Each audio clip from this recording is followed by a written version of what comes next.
Okay, this is a gentle quad stretch. It's a static passive stretch.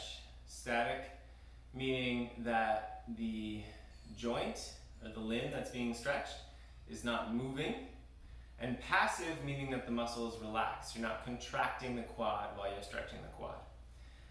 A lot of the quad stretches, the other variations of quad stretches that I use can be a lot more intense, so this is a much more gentle option. So you're going to be sitting. Go ahead and extend one leg in front of you. Put that same hand on the ground, so my left leg is extended, my left hand is on the ground. I lean over, I grab my ankle, and I tuck my leg. So I'm kind of using my hand here to pull my leg back behind me, trying to pull my ankle towards my butt. Now you'll notice what that does is that lifts my right hip up off the ground. So now what I'm going to try to do, now that my leg is in this position, I'm going to try to drop my right hip back towards the ground, and I'm going to lean back. Now you might need to play around with this position a little bit. So I'm not feeling a great stretch right now. I'm going to actually open this up a little bit and walk my knee farther away from my body. And now I feel more of a stretch in the quad. I'm going to close that knee joint a little bit. And there we go. So now I'm getting a decent stretch in the quad.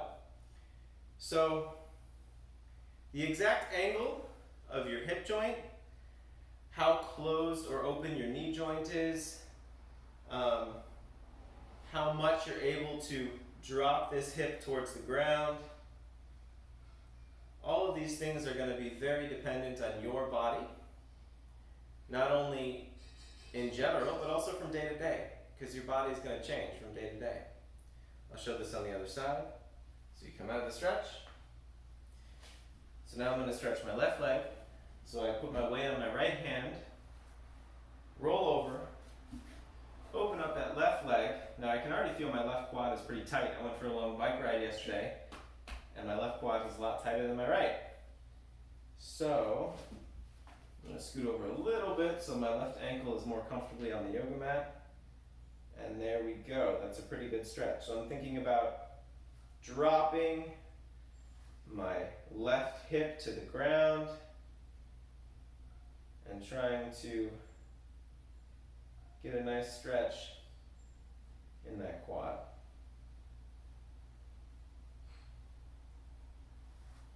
Now there's so many different versions of this stretch. You can also go back to your elbows, so you can get that leg behind you and go all the way back down to your elbows as well.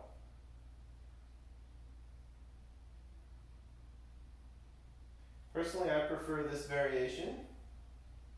I feel like it's less work. I don't have to do as much work to hold my body upright, so it's a little bit easier for me to relax and get into the stretch. But that's going to vary from person to person. So if you do go back to your elbows, just go ahead and drop that leg back, and then put your weight back on your elbows, and enjoy your gentle, static, passive quad stretch. If you have any questions, just put them in the comment section of this workout, and enjoy.